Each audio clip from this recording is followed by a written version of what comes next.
Alors, j'ai un message pour les personnes dites éveillées.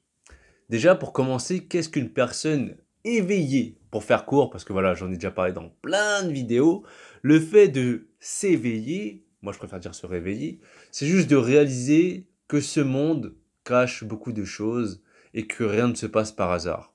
Une fois que tu as accès aux coulisses de cette pièce de théâtre, il y a un chamboulement dans la vie. Le fait de, pour ceux qui ont la référence Matrix, prendre la pilule rouge, prendre la pilule bleue, laquelle tu choisis. La pilule rouge étant l'accès à la vérité et la pilule bleue le fait de rester endormi par rapport à tout ce qui se passe, le fait de rester ignorant. Bref, pour tous ceux qui se sont réveillés, à partir de là, il y a un chamboulement, il y a un changement de paradigme qui amène beaucoup de souffrance, beaucoup de colère, beaucoup de tristesse, de déprime, ce qui nous rend, je dirais, incompatibles avec la plupart des gens. Remettre en question tout ce que l'on a vécu depuis tout petit, à l'école, au travail, pourquoi on doit travailler toute sa vie, qui on doit servir, etc., etc. Et j'avais fait une vidéo qui s'appelle Les phases de l'éveil, que je te mettrai dans la barre d'infos. J'avais dit qu'on passait par plusieurs stades lorsqu'on se réveillait dans ce monde. Il y avait le stade rebelle, le stade prédicateur, etc. Et il se trouve que, en fait, en passant par ces différentes phases, inconsciemment et involontairement, j'étais devenu un gros connard. Et comme la vie est bien faite, elle m'a fait vivre des épreuves, des situations, pour me faire comprendre et réaliser que quand j'étais un gros connard, j'ai amené beaucoup de souffrance. Alors oui, l'intention était louable parce que je voulais sauver les gens, je voulais changer le monde, tous ces grands discours, etc. Et il se trouve que, en ayant porté mon attention dans ces actes, dans ces projets, j'avais fait du mal aux gens autour de moi. La famille, les amis, etc. Et encore une fois, la vie est bien faite, hein. Elle m'a mis dans des situations où j'ai été mis face à mes responsabilités. Et j'ai vraiment réalisé que j'étais devenu, encore une fois, un gros connard. Parce que je m'étais réveillé dans ce monde. Et en fait, au passage, mon ego s'est mis à grandir de plus en plus. Encore une fois, c'est quelque chose d'inconscient, mais quand on réalise, eh ben, on comprend que on faisait fausse route. Sous toutes ces jolies paroles, toutes ces actions, toutes ces intentions qui sont louables au premier abord, eh bien, derrière, on amène de la souffrance parce que d'abord, nous-mêmes, on souffre. Si tu veux, pendant plusieurs années, hein, la majeure partie de l'année, sur 12 mois, je devais souffrir, déprimer, être triste, minimum 6 mois. Et ça pendant plusieurs années, encore une fois. Minimum, hein, j'ai dit. Hein. Et donc, étant donné que je souffrais, je donnais aux autres des raisons de souffrir, de la colère, de la tristesse, des raisons d'être triste, de déprimer, etc. On donne aux gens ce que l'on a. On donne aux gens ce que l'on est. Et du coup, étant donné que inconsciemment, je vivais à travers cette source de colère, de haine, aujourd'hui, je le réalise et j'ai plus envie de vivre selon l'amour de la vie. Et non pas par la peur de quoi que ce soit, même si, voilà, c'est en nous, bon, t'as capté, il faut contrebalancer. Mais, tout ça pour dire que pendant des années, moi qui me pensais éveillé, moi qui me pensais être, clairement je te le dis, je me pensais supérieur aux autres. Je méprisais les gens qui ne pensaient pas comme moi. Je prenais de haut les personnes que je pensais être endormies, des personnes qui avaient pris la pilule bleue, etc. Ce qui fait que j'étais juste un gros connard. Par exemple, imaginons que tu veuilles devenir végétarien, végétalien pour X raisons, voilà, la souffrance animale, etc. Tu vas faire quelque chose que tu sembles, que tu vois être juste, que tu considères que c'est la chose à faire pour sauver le monde. Et de ce fait, tu vas peut-être imposer aux gens ta manière de voir les choses.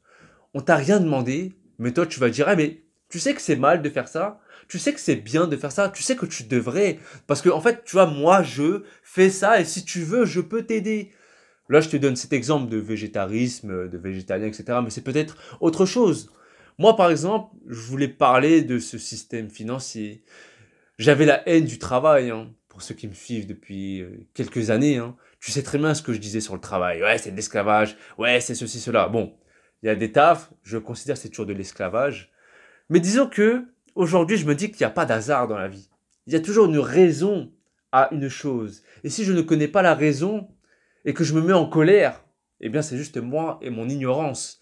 Et cette ignorance fait que je suis dans des énergies négatives, basses, qui fait que je vais le donner aux autres, tu vois. Encore une fois, je pensais être sur le bon chemin, sauf que le bon chemin, je voulais l'imposer aux autres. Sauf que mon chemin que je considère être le bon n'est pas forcément le bon pour un autre.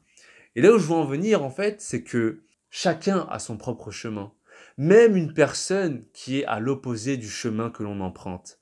Si je vais à droite et qu'une personne va à gauche, mon ego me dit que non, non, non, il faut que je la ramène à moi. Parce que je considère que je fais quelque chose de juste, de bon. Parce que pour moi, ça l'est, alors que pour cette autre personne, peut-être que c'est tout le contraire. La vie, c'est un tout. C'est la dualité, tu vois. Si la droite est la droite, c'est parce qu'il y a la gauche. Donc une personne qui va dans une direction à l'opposé de la mienne, c'est peut-être son chemin.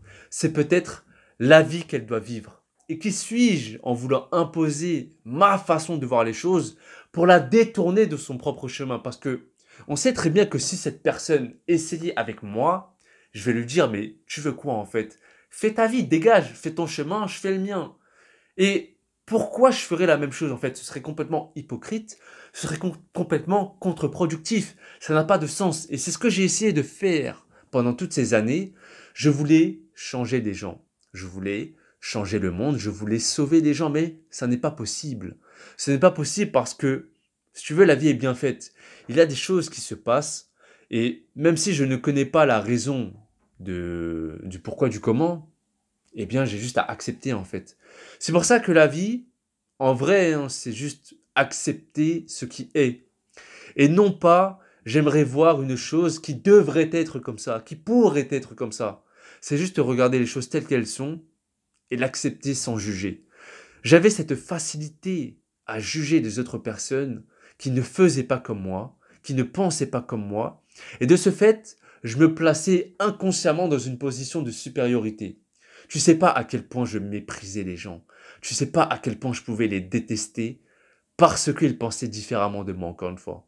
Tout ça pour dire que, est-ce que ça vaut vraiment le coup d'être un gros connard qui passe sa vie à être en colère, qui passe son temps à déprimer, à être triste, à se demander putain mais qu'est-ce que je fous là, pourquoi ce monde est comme ça, etc. Est-ce que j'ai juste envie de vivre de cette manière-là le restant de mes jours et même pas en pensant au futur, juste à l'instant T. Est-ce que j'ai toujours envie d'être triste, d'être en colère? Et qu'est-ce qui fait que je suis triste et en colère? Pourquoi je suis comme ça? Pourquoi je vois les choses de cette façon-là? Du coup, avec le temps, étant donné que la vie est bien faite, hein, elle m'a mis dans des situations où j'ai réalisé que j'étais un gros connard. Bah aujourd'hui, en voyant les choses d'une autre manière, sous un autre angle, il se trouve que il y a des choses que l'on contrebalance. Par exemple, avant, quand je crachais sur le travail, c'est parce que je mettais tous les tafs, tous les travailleurs dans le même sac. Aujourd'hui, quand je regarde sa façon de penser, sa vie, oh, il se sent bien. Je me dis que, ah, est-ce que j'ai vraiment raison de le détester? Avant, j'avais le seum de l'argent. Je me disais, mais vas-y, l'argent, c'est ce qui crée des inégalités, c'est ce qui fait que on est dans cette situation, etc. Aujourd'hui, je m'intéresse un petit peu à l'investissement, je m'intéresse à la bourse, un petit peu à l'économie, et c'est pour moi une autre manière de voir les choses. Du coup, encore une fois, pour contrebalancer ce que je pensais être le juste. Aujourd'hui, je me vois plus dire c'est lui le méchant, c'est lui le gentil, et surtout de penser que c'est moi le gentil, c'est moi le bon. En fait, dans la vie, c'est un tout, encore une fois. Il y aura des moments où je serai bon, il y aura des moments où je serai un gros connard. Et la vie, en fait, quand on balance trop d'un côté, il faut réussir à mettre son ego de côté pour voir les choses de l'autre côté, de l'opposé, pour rééquilibrer les choses et ne pas tomber dans cette énergie qui nous est contre-productive. Encore une fois, si pendant des années j'étais en colère contre ce monde, c'est parce que je regardais des choses qui me mettaient en colère. C'est vraiment la manière dont je vois les choses qui va déterminer ma manière de vivre, ma manière de penser, ma manière d'être. Et aujourd'hui, en fait, j'ai du mal à parler avec des personnes éveillées qui crachent encore et encore sur les gens, qui critiquent encore et encore ce système, qui est toujours, tout ce qui sort de leur bouche, c'est influencé par de la colère, par de la haine. Et aujourd'hui, en fait, j'essaye de leur poser juste des questions pour les remettre en question et leur demander, mais quelle est la raison derrière tout ça? Pourquoi ça se passe? Pourquoi? Les mettre face à des contradictions, en fait. Parce que, encore une fois, quand on zoome trop sur une chose, on oublie de voir l'ensemble de l'image. Et il faudrait, t'as capté, dézoomer encore une fois pour voir l'image en grand, dans son ensemble, et de ce fait éviter de tomber dans le jugement. Comment on peut réfléchir, penser de la même manière, année après année? Et pour moi, en fait, faudrait se poser les bonnes questions. Lorsque, pendant 5 ans, imaginons, t'es déprimé pour les mêmes raisons. C'est quoi pendant 10 ans, tu vas te poser la question, putain, qu'est-ce que je fous ici? Pourquoi la vie est comme ça? Quel est mon rôle? Pourquoi les gens sont comme ça? C'est quoi? T'as rien appris, en fait, pendant 10 ans, ça veut dire. Et, si tu veux, les vidéos que je faisais où j'étais vraiment sous le coup de la colère, etc., ça date d'il y a 3 ans, 4 ans. Peut-être même il y a 1 an, j'étais encore là. Mais aujourd'hui, je pense que si tu regardes ma chaîne dans un ordre chronologique, tu peux voir un certain changement, tout simplement parce que j'ai appris. Encore une fois, si pendant toutes ces années, j'ai pu donner de la colère, tu l'as ressenti cette colère. Là, je me sens un peu apaisé, je me sens tranquille dans ma tête. Je pense que j'arrive à retranscrire ce que je suis, ce que j'ai. Encore une fois, on donne aux gens ce que l'on a à l'intérieur de soi-même. Si tu veux voir un monde de paix, un monde où il y a de l'amour, et que tu ne l'as pas en toi, ce n'est pas cohérent en fait. Tu vois, quand Gandhi il dit, sois le changement que tu veux voir dans le monde, eh bien, si tu veux voir de l'amour dans ce monde, fais en sorte de développer l'amour en toi. On porte tous une lumière à l'intérieur, mais on vit dans un monde qui cherche à nous l'éteindre. Parce que on vit dans des temps plutôt sombres, hein. Je te fais pas de dessin, tu sais déjà, même avec les événements actuels, etc. Il y a beaucoup de négativité, il y a beaucoup de souffrance, tu peux voir ça partout. Mais la lumière que l'on a en nous, en fait, il faudrait réussir à ne pas l'éteindre. Déjà soi-même, mais aussi par les autres. Et je me dis que plus je vais faire grandir cette lumière à l'intérieur de moi, plus je la verrai à l'extérieur. Parce que le monde extérieur n'est qu'un reflet du monde intérieur. Et je n'ai pas envie d'être atteint, d'être touché par ce que je vois à l'extérieur, ce qui va indirectement me faire éteindre ma lumière. Non. Je vais me concentrer sur mon monde.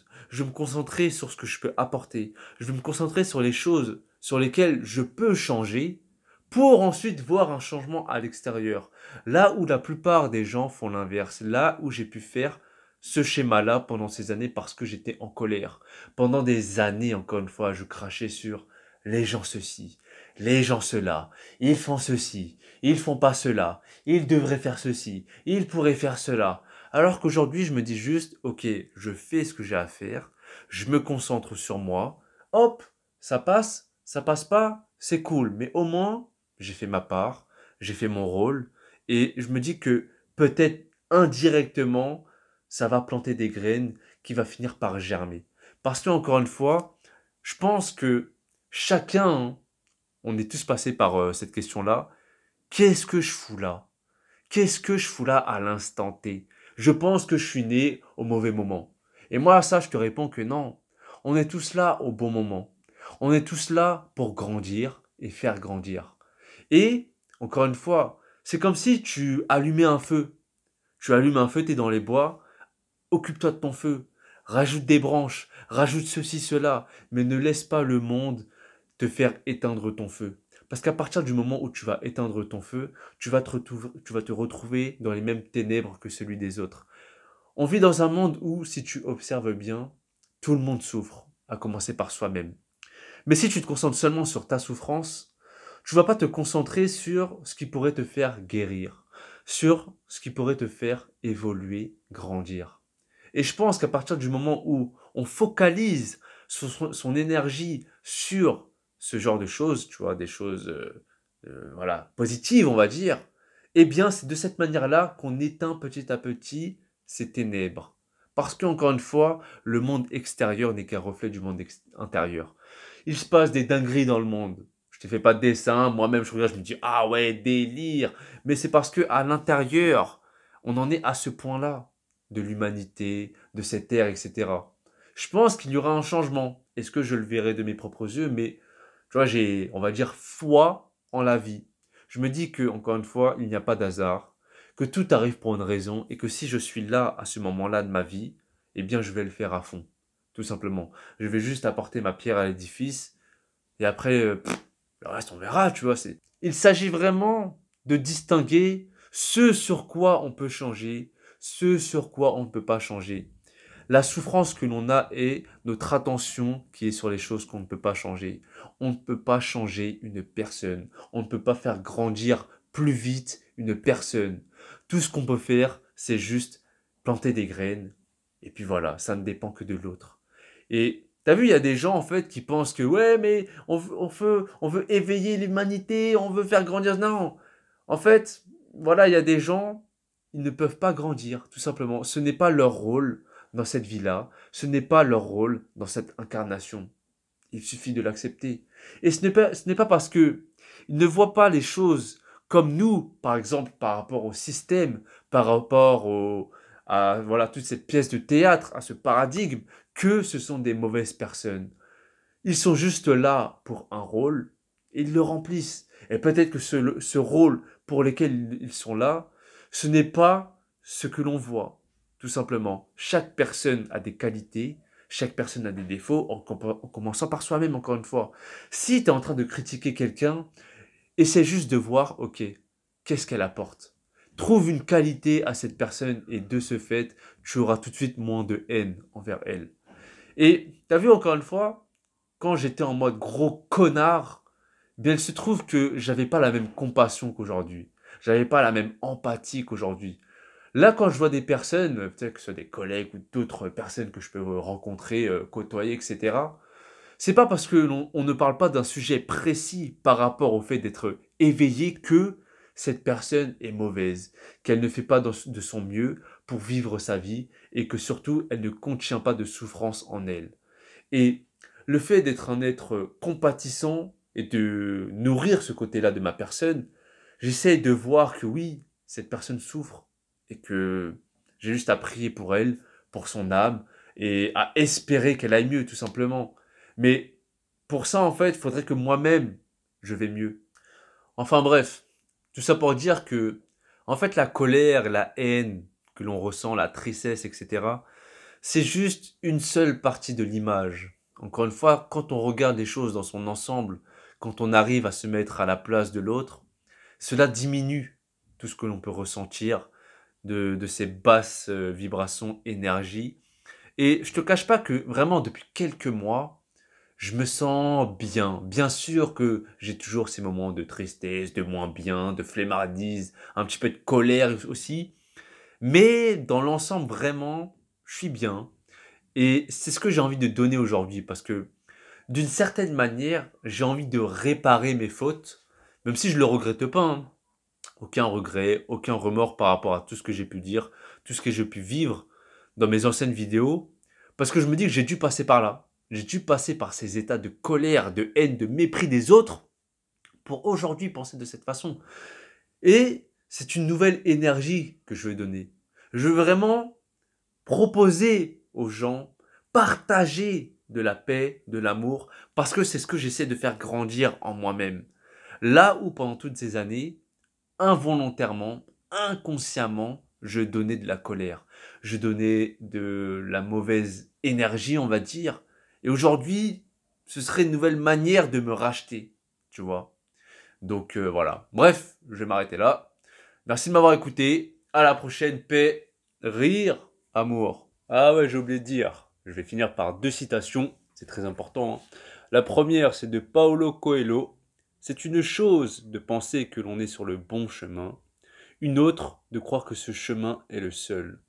Et encore une fois, si on considère que chaque personne a son propre chemin, pourquoi est-ce qu'on essaierait de la détourner en voulant qu'elle fasse une chose que l'on veut, tu vois. Par exemple, je considère que dans mon chemin, eh bien, je dois faire des vidéos. Mais si toi, tu veux pas faire des vidéos, je vais pas te forcer. Je vais pas te dire, mais fais des vidéos. Dis ce que tu penses. Mais tu vas voir, ça va te libérer, etc. Tu veux pas? Tranquille. Pourquoi je te forcerai? Moi, j'en fais. Et si jamais tu me dis, mais arrête d'en faire, parce que peut-être qu'avec le travail, ça va te porter préjudice. Peut-être que je veux dire, mais pourquoi tu me casses les couilles? J'ai envie de faire des vidéos. C'est mon chemin. Je le fais. C'est tout. Que ce soit ça, autre chose, voilà. T'as compris? Deuxième citation, elle est plutôt longue, c'est de Muji. Si vous pensez que c'est plus spirituel de devenir végétarien, d'acheter des aliments bio, de pratiquer le yoga et méditer, mais ensuite vous jugez ceux qui ne font pas toutes ces choses, vous êtes tombé dans un piège de l'ego. Si vous pensez que c'est plus spirituel d'aller à vélo ou en transport public au travail, mais ensuite vous jugez ceux qui vont en voiture, vous êtes tombé dans un piège de l'ego. Bon, je vais pas tout te lire parce que c'est assez long, mais après ça continue dans ce sens-là. La deuxième partie, parce que c'est en trois parties, il faut toujours faire attention au sentiment de supériorité. Il est en effet l'indice le plus important pour comprendre que nous sommes dans un piège de l'ego. Si jamais tu veux lire la suite, voilà, tu fais une pause et puis voilà. Sinon, c'est sur ma page Instagram. Troisième partie, l'ego se cache habilement dans des pensées nobles, comme celui de commencer un régime végétarien, ou d'utiliser le vélo pour ensuite se transformer en sentiment de supériorité vis-à-vis de ceux qui ne suivent pas le même chemin spirituel. Donc voilà, comme je l'ai dit, hein, si tu veux lire la suite, tu vas dans la barre d'infos, c'est sur ma page Instagram. Enfin bref, c'est exactement ce qui me caractérisait pendant toutes ces années. Le fait de me sentir supérieur parce que j'avais choisi un chemin spirituel, parce que je pensais différemment, que je regardais les choses d'une autre façon et que je m'informais, tu vois, d'une autre façon. Le truc, c'est que en faisant ça, eh bien, encore une fois, je le répète, j'étais devenu ce gros connard qui se permettait de juger avec arrogance et prétention les autres. T'as vu, moi, je fais ça, je suis un ouf, je suis un bon. Toi, tu le fais pas? C'est normal, t'es un gros connard. Mais non, c'était moi le gros connard. T'as capté? Du coup, il s'agit vraiment de se remettre en question. Pourquoi je déprime? Ah, ok, c'est parce que je réfléchis de cette façon-là, contrairement à la plupart des gens, d'accord. Mais pourquoi je pense de cette façon? Qu'est-ce que j'apporte? Pourquoi le monde est comme ça? Pourquoi les gens sont comme ça? Tu vois? Pourquoi se poser des questions toujours et encore une fois? Le truc, c'est que ça n'en finira jamais. Et les réponses que l'on pense détenir, qu'on va tenir comme vérité, tu vois, d'une certaine manière, ce sera notre ego qui sera mis en avant, qui aura pris le contrôle. Il faut accepter le chemin des autres. S'ils marchent à l'opposé de notre chemin, c'est leur chemin. Si on peut faire quelque chose, eh bien on le fait. On va planter des petites graines en mode Kamas, tu vois, des petites graines, et après les gens font ce qu'ils veulent. Mais concentre-toi juste sur ton chemin. Encore une fois, on a tous une lumière et il s'agit de s'en occuper. On a une lumière qui va vibrer, qui va briller différemment selon les personnes. Mais si tu brilles moins que moi ou plus que moi, je vais pas me comparer à toi. Je vais pas être là. Tu vois pas ce que je veux dire? De toute façon, j'aurai d'autres vidéos à faire sur ce thème précis. Bien sûr, j'utiliserai des arguments différents parce que j'aurai tellement de choses à dire. Là, je sais même pas la vidéo, elle va durer combien de temps, mais voilà, c'est assez long, tu connais déjà. À la prochaine!